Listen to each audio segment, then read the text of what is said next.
My name is Garry Pinke. I originally grew up in Hillsdale. I live in Washington Township now, and I was in the Navy, and when I came out, I was a second-class petty officer. Commissariat in second class, to be exact. Okay, growing up, it was, the typical town back in the 50s, early 60s. Very calm, very quiet, very peaceful. In other words, you go out, you play in the afternoon, stuff like this, and you get somebody yell out, Garry, your mother's calling you for dinner. That kind of deal. Very calm, very quiet country-like. Okay. And everything was very pleasant growing up. I was involved with the Scouts and stuff like this when I was growing up, and because I couldn't do sports.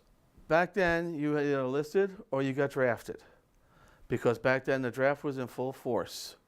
Because when I graduated from high school from Bergen Tech in 1968 with a degree in commercial foods, I turned around and you either got enlisted or you got drafted. So in May, I went over to Teaneck. I enlisted in the Navy. The reason why I chose the Navy is because my uncle had just recently come out of the Navy, being stationed at Guam during Korea. And my father told me, who was in the Army, he turned around and says, you want 3 squares a day in a dry bunk, join the Navy or the Air Force. And at this time, I would also say I'd in the Coast Guard. And the Coast Guard was there in Vietnam with me, as you'll find out later. I'll tell you later on. I went to Great Lakes for the training. I was up there, what was it, 8-9 weeks. I was up there in training. From there, I left training and went out to my first duty station, which was Point Mugu, California, Ventura County. Beautiful place, best place I ever was stationed. It's now Joint Base Ventura, along with Port Hueneme, which is the Seavey base out there, and an Air Force, and it's a joint base out there, which still exists, which is great. Okay. And from there, my assignment went. From there I got sent down to Coronado to train with the SEALs, because I was going to be heading to Vietnam to be put on the riverboats. And at that time, I learned I had to do a second MOS. And the second MOS is a job in the service. And my second MOS was going to be as a corpsman, because I had first aid training, because I was on the Hillsdale Ambulance Corps before I went into the service also. And when I was going through the training, the chief petty officer who was in charge of me, he came to me and says, Pinke, you have a problem. I says, what's the matter, Chief? I says, the president sold your boat. I says, can I go home? And he gave me an HE double, and he turned around and he says, no, you can't, but I will give you options. And in turn, he gave me options, and I wound up being a naval advisor over in Vietnam. I did finish up the first part of SEALs training. I'm not a SEAL, but I had the training. And I'll tell you right now, a lot of the training I got with the Scouts helped me immensely going through that training, especially on survival. And when I went over to Vietnam, I was a naval advisor, and I was teaching the Vietnamese how to use our cooking equipment, because that was during the Nixon years, when Nixon turned over the riverboats to the Vietnamese. And in turn, we were teaching the Vietnamese. There was about 12 of us and about 40 Vietnamese, cooking for about 600 military personnel. So we would have supervised them. They would be doing most of the work, but we'd be supervising them, and they'd be serving it out to the troops, et cetera, et cetera. There was 2 things that happened over there which they didn't have in World War II. They had one of them in Korea. Actually, they probably had both over there. Over in Korea, the enemy stopped wearing uniforms. In Vietnam, very few of the enemy wore uniforms. Also, you did not know where the front line was. In Korea, they basically knew where the front lines were. In Vietnam, you never knew, because the person standing next to you might turn around and try to kill you that night. You never knew. And you could rocket attacks at any time. And working with the people, stuff like this, they gave me a little insight as to how they felt. And when the rocket attacks came in, they would hit the bunkers, or they would turn around and hit the airplanes and stuff like this. They didn't hit our barracks. And I turned around and says, why don't you want me to go to the bunker? Very simply. You stay in your barracks, you'll be fine. I says, why? He says, because when you leave, that become our home. They were already planning, when I was over there in 1970, and I left here in 72, they were already planning on taking over what we were going to leave behind, because they knew we were leaving, and everything was being redone and fixed up and everything nice. So in other words, they knew they were going to get all kind of good stuff once we left. I got a chance to meet up, and I went over to an orphanage over in China Beach. We met up with one of the squadrons, VQ1, which was home base out of the Philippines, but it had a barracks there right next to ours, and we hooked up with them because they were going over to an orphanage over there, and the orphanage would have children over there who were of mixed blood. They were not allowed. They were shunned by society. Matter of fact, they were called Gregoi, dirt of the earth. And they could have been French Vietnamese, they could have been American Vietnamese, they could have been Australian Vietnamese.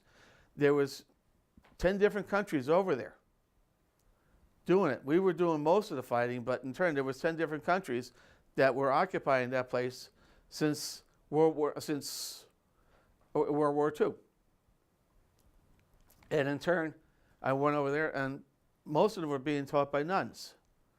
And they were better educated than most of the kids in the local community, because they all could speak French, English, and Vietnamese. But yet when it came time to bring them into society, they were shunned from society because they did not want a mixed race. They wanted a pure race because of their ethnicity and their ancestry. So we turned around and we worked with those kids, and I understand when Da Nang fell, most of those kids, we were able to get out via transports, either by boat or by plane, whatever. Most of those got taken out of the China Beach area and brought over to the Philippines and were educated, and a lot of them were brought back here to the United States. My 4 years were up. I was thinking about re-enlisting, but then I ran into a few, shall we say, unsavory people in the service that were out for themselves and not for anybody else. And they made it difficult. So I turned around and said, I don't need this. So I turned around and I left the service and I came home. When I came home to a whole different world. When I left, it was nice. When I came back, if I walked down the street, I could walk down Broadway in Hillsdale. People would literally jaywalk across the street, walking by the park, instead of walking past me. I was going to Marcella's one day. People spat upon me when I was wearing my uniform. I was going back to say hello to the general manager down there, Bobby Blinn. And his daughter was also working there. Kathy is still there running the operation.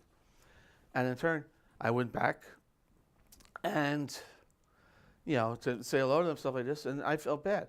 Even when I went back to my old church, Old Paramus Reform on Route 17, I walked into the church, people walked out.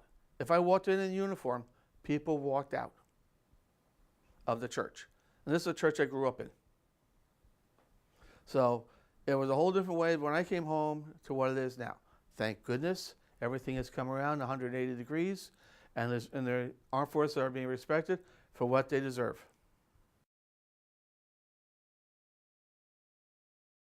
I feel it's appropriate that we share it because a lot of things in history over time get sanitized. And you only hear about certain parts of certain things. Like, I'll give you an example, the Bataan Death March.